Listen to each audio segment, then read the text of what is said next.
siap ya.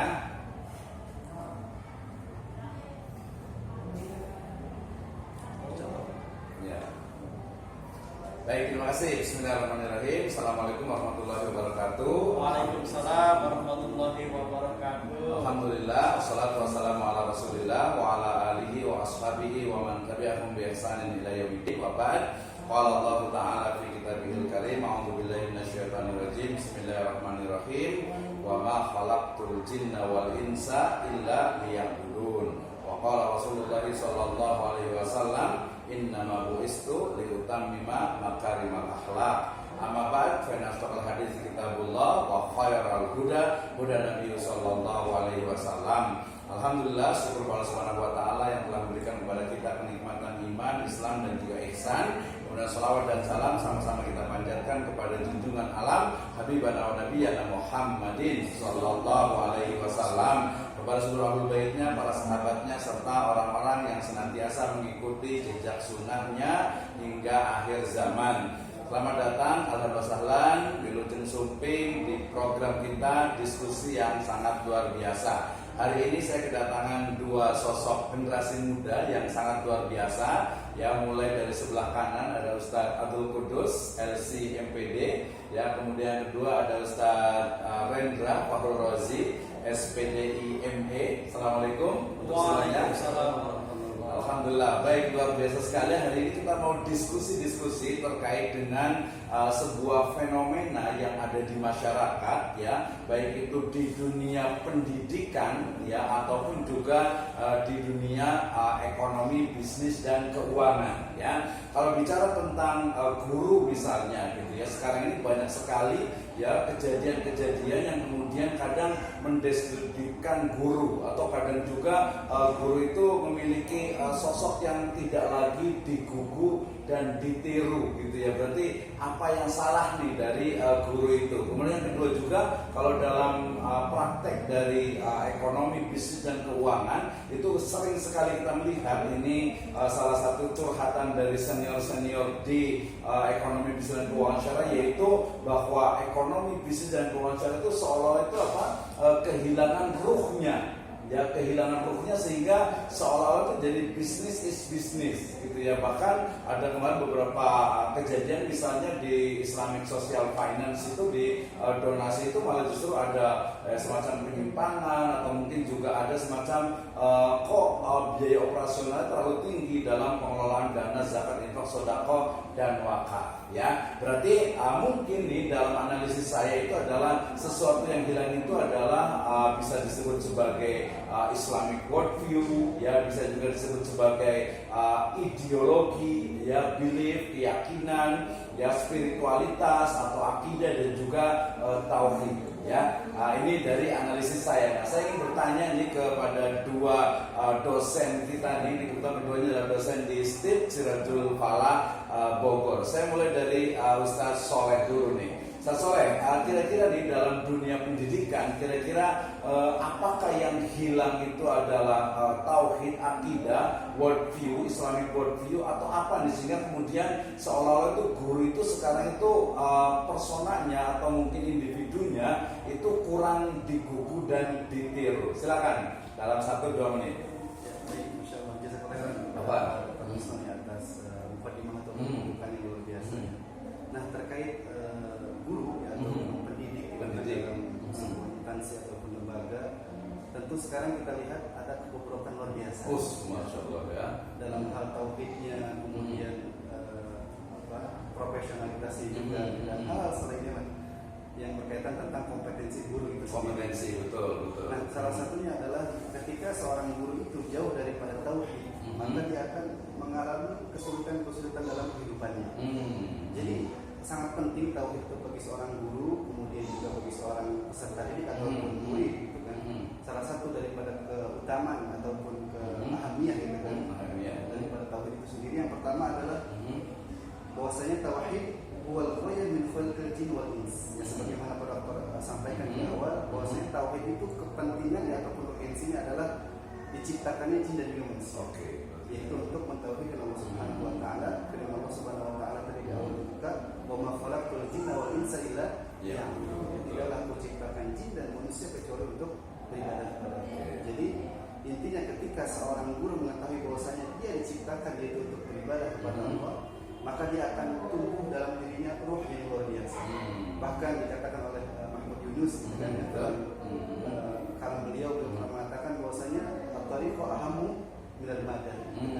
Bahwasanya banyak perkataan beliau, salah satunya metode itu kan lebih penting daripada pelajaran itu sendiri. Kemudian mudaris lebih aham daripada tariqah. Guru itu lebih baik ataupun lebih afdal daripada metode sendiri. Dan dikatakan di akhir wa ruhul mudarris ahammu min mudarris nafsihi. Bahwasanya ruh kejiwaan guru lebih baik daripada guru itu sendiri. Jadi pastinya seorang harus punya tauhid yang luar biasa. Oke, berarti itu ahamnya itu tauhid ya, urgensinya. Jadi bagi guru ya. Baik, nanti sebelum kita tanya tentang gimana sih implementasinya nih di untuk seorang guru. Jadi implementasi tauhid atau mungkin juga cara-cara untuk meningkatkan, menguatkan tauhid bagi guru itu seperti apa? Tahan dulu, kita akan ke Ustaz Rendra sebagai akademisi sekaligus juga sebagai praktisi ya bisnis syariah. Nah, pertanyaan saya tadi kurang lebihnya sama. Kira-kira Ustaz Rendra seperti apa sih pentingnya urgensi dari belief ya, keyakinan ya untuk para pelaku bisnis nih? Silakan Rendra. Ya. Baik, bismillahirrahmanirrahim. Allahumma shalli wa sallim ala Muhammadin wa ala alihi wa sahbihi wa man tabi'ahum ila tahu ila yaumiddin. Amma ba'du.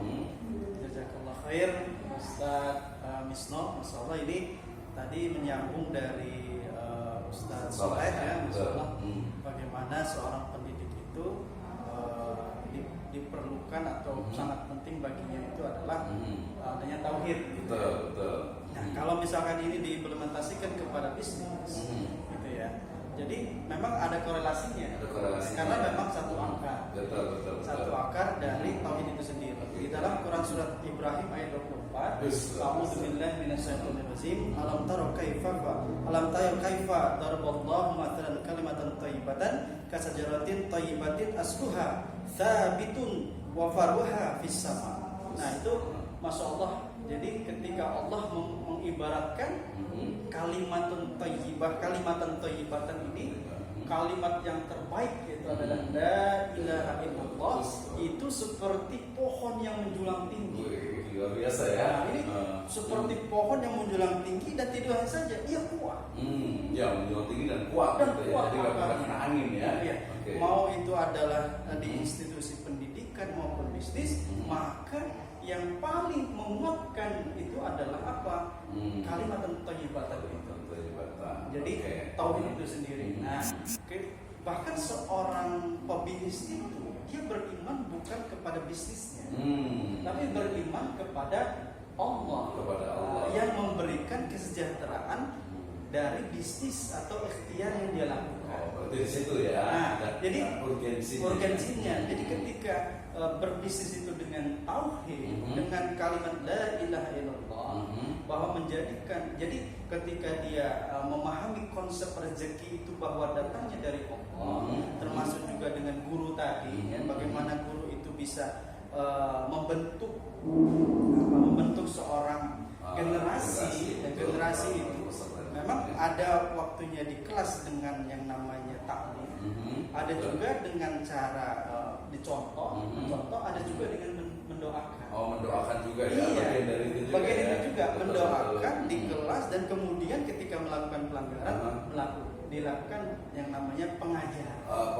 Pengajaran dalam bentuk kasih sayang itu. Ya, itu ya. Ada punishment. Ada punishment. Termasuk juga ketika melakukan sebuah apresiasi kebaikan, kita apresiasi dengan hal yang luar biasa. Kayak gitu. Nah, kalau nyambung ke bisnis belum jawab nih.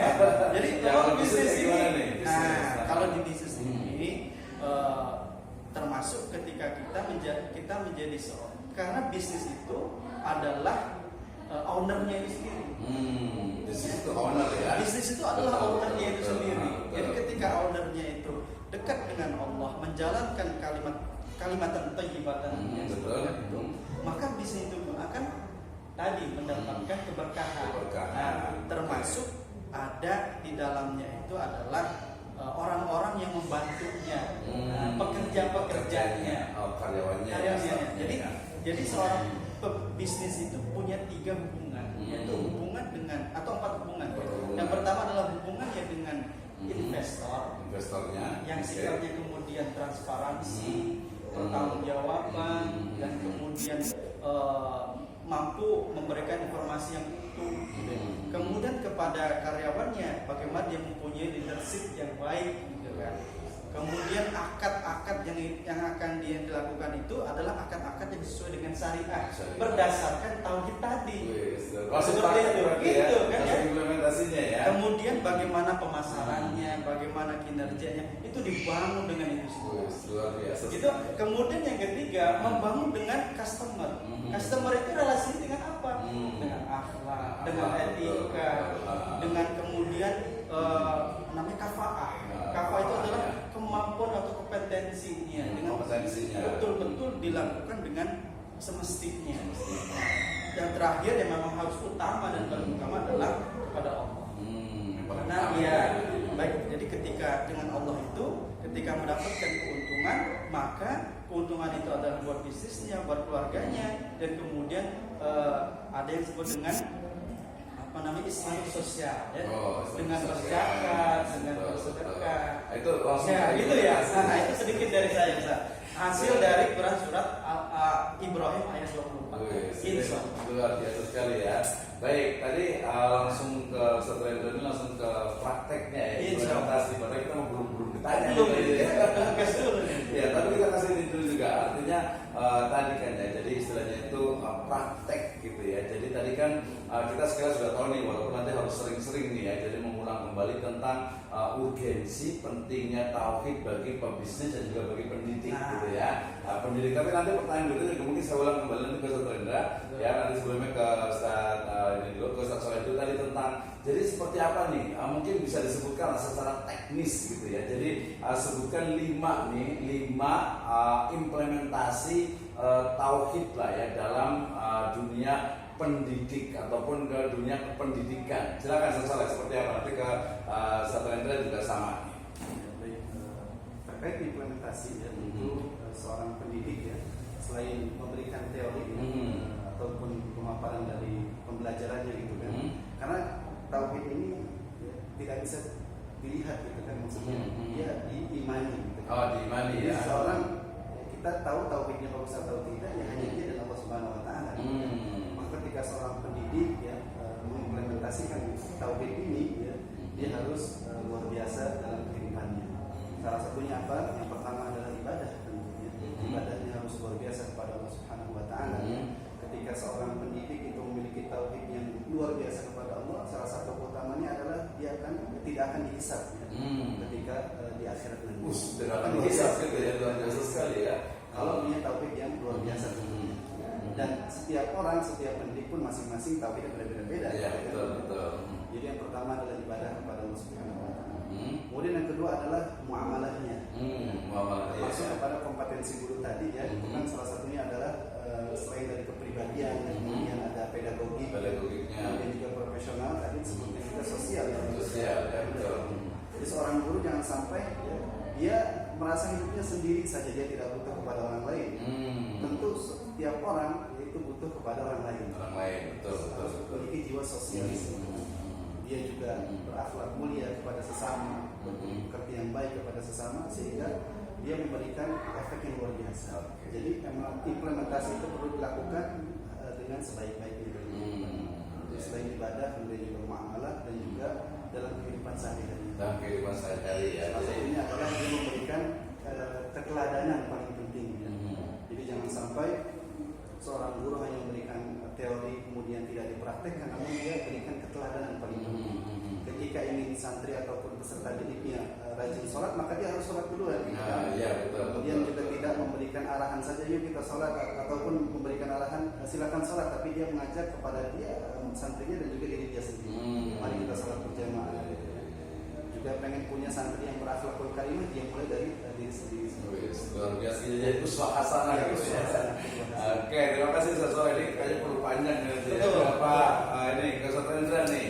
Gimana nih contoh praktis nih sebagai pelaku bisnis itu berarti seperti apa nih contoh prakteknya? Silakan. Jadi kalau menyambung dari Ustadz Soleh tadi ya, kan tadi pertanyaan itu bagaimana aplikasi di dalam bisnis ya saat tauhid ini dipraktekkan gitu ya. Nah, ini kembali kepada yang tadi sudah saya sampaikan bahwa bisnis itu sendiri pondasinya adalah ya akidah. Betul. Akidah Ya, itu akidah. sendiri. Ya. Karena akidah ini ya memancar kepadanya itu aturan-aturan. Terus luar biasa. Aturan-aturan, ya. Aturan ya. Akidah akiliyah yang batik wa gitu, Terus, ya kan? mantap. Bahwa akidah yang mempunyai rasional, yang kemudian memancarkan aturan-aturan. Aturan itu adalah aturan dari Allah dan juga aturan-aturan yang mungkin dapat mengikat di antara manusia dengan manusia itu. Nah, salah satunya adalah muamalah tadi, ya kan? Nah, itulah dengan sistem. Maka ketika bisnis itu dipraktekkan ke dalam kehidupan sehari-hari, yang pertama, ya kan, ditentukan dulu apa tujuan dari Bisnisnya, betul, tujuannya tujuannya apa. ya.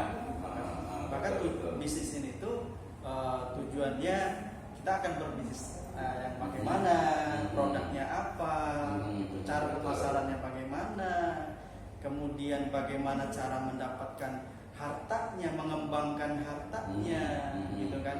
Nah, ini harus dengan konsep-konsep Islam yang baik, gitu. Jangan sampai kita mempunyai akidahnya itu la ilaha illallah, tetapi ketika prakteknya justru menyimpang dari syariahnya Allah. Ini sangat berbahaya. Sangat berbahaya.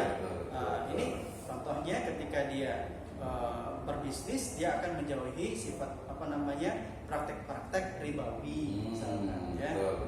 Dia berhutang dengan hutang-hutang yang kemudian menjerumuskannya kepada kemurkaannya Allah Subhanahu wa taala. Atau bahkan dia berbuat namanya kecurangan, akad-akad yang tidak jelas atau goro ya. Walaupun dia muslim, beriman kepada Allah. Nah, tetapi karena kalau kata konsepnya bisnis itu muamalah yang sangat luar biasa. Bahkan seorang ulama itu ketika ditanya tentang kejuhutannya, maka dia membuat sebuah kitab, namanya Kitab Al-Amwal dari Abu Ubaid. Nah, kenapa kok ditanya tentang zuhud tapi dikasih kitab tentang Al-Amwal? Nah, ini karena di dalam transaksi keuangan itu adalah bentuk kejuhutan dia. Ya, bagaimana kita lihat nih akidah kita itu dulu sebelum adanya kita ada di dunia ini, bagaimana bapak kita Adam alaihissalam itu dapat kok bisa nih ya bermaksiat kepada Allah, ya kan? Hanya karena makanan. Hanya karena makanan. Dia memakan hal yang tidak boleh Allah makan. Gitu. Jadi ketika memakan itu, ya, maka dia bermaksiat kepada Allah dan diberikan salah satunya adalah turun ke ya gitu kan. Walaupun memang tujuan Allah menciptakan itu sebagai khalifah fil ard. Itu memang tujuannya itu. Tetapi karena maksiat itu Allah alam akhirnya diberikan sanksi seperti itu. Nah inilah yang apalagi kita sekarang soal bisnis, ketika makanan, ketika harta itu kita pakai, kita makan dan itu bermaksud kepada Allah, ini sangat berbahaya. Nah, ini sangat sekali ya, sangat Islamic worldview sekali ya, keyakinan sekali. Nah, ini kalau kita tarik ke dalam akad-akad itu kan ada akad, ada syarat, ada rukun, ya kan? Kemudian bagaimana akad ini diimplementasikan kepada konsep gadai, akad ini diaplikasikan kepada syirkah, kepada wadiah dan atau kepada yang lain. Nah, ini harus dia ada syaratnya, ada rukunnya, kemudian bagaimana itu sempurnanya, bagaimana ruksahnya. Nah, ini kan ada di dalam yang namanya ekonomi syariah, bisnis Islam. Nah, ini sangat penting. Maka ketika seorang muslim dia akan terjun kepada dunia bisnis, maka yang pertama kali harus dia lakukan adalah belajar. Luar biasa ya. Jangan sampai dia terjebak kepada riba. Oke, baik, ini memang alhamdulillah ya, saya senang sekali. Mudah-mudahan ini gak cuma ini ya, gak cuma sekali ini ya. Jadi artinya generasi muda kita itu Ustaz Soleh gitu ya, kemudian Ustaz Farozi, Ustaz Rendra Farozi. Nah, kayaknya kalau bisa sih saran saya itu ke depan itu ya kita bisa setiap Prabu itu bukan hanya ini, tapi bisa live di YouTube ya, kemudian juga ada rekaman-rekaman itu penting gitu ya. Karena tadi kalau ini kan bisa 2-3 jam gitu. Karena menurut saya itu yang itu melatih gitu ya. Kalau saya pernah bikin tulisan itu, kalau ada orang lain itu bikin istilah itu majelis zikir gitu ya. Kenapa kita nggak buat majelis fikir gitu kan ya? Majelis fikir artinya itu kita betul-betul menggali bagaimana sih, apa sih sebenarnya yang penting, termasuk tadi beberapa pertanyaan. Mungkin kalau masukan dari saya itu nanti bisa lebih spesifik gitu ya. Jadi ketika ditanya A gitu ya, udah fokus ke situ aja, jadi nanti lebih mendalam kajiannya gitu ya. Jadi tadi terkait dengan urgensi dan juga implementasi. Jadi kita itu adalah urgensi dan implementasi dari tauhid untuk pendidik dan juga pebisnis. Nah ini menurut saya sebuah awal, dan ke depan insya Allah kita akan lanjut lagi nih ya, Kang Rendra satu Rendra dengan Ustaz Soleh nih ya. Jadi terkait dengan banyak hal ya, dari yang sifatnya kenapa gini, salah satu dari beberapa, misalnya ada Pak Adi Warman Karim, termasuk juga Pak Syafi'i juga, termasuk yang sudah meninggal rahimahullah itu Pak Karnan Perawat Maja, saya setelah pernah diajar, termasuk juga Pak Asarya juga di BI itu, beliau mengatakan bahwa salah satu yang hilang dari praktisi ekonomi syariah, bisnis syariah itu adalah, termasuk guru juga tadi, itu adalah memang keyakinan dia itu, belief dia itu, akidah dia itu. Jadi justru yang muncul tadi adalah kapitalisme, kemudian tadi guru itu seolah-olah juga jadi kayak assembling school gitu ya, jadi kayak ke sekolah itu ya jadi kayak pabrik gitu ya. Jadi beliefnya, akidahnya itu kurang. Nah, ke depan berarti kita akan bicara lebih detail sebenarnya akidah, worldview, tauhid, Islamic belief itu seperti apa sih sebenarnya. Oke, ya tunggu di pertemuan yang akan datang. Demikian, jazakallahu khairan. Assalamualaikum warahmatullahi wabarakatuh. Waalaikumsalam warahmatullahi wabarakatuh. Keren kan? Masih muda harus sering di ini kan nih. Saya mah biasa aja. 22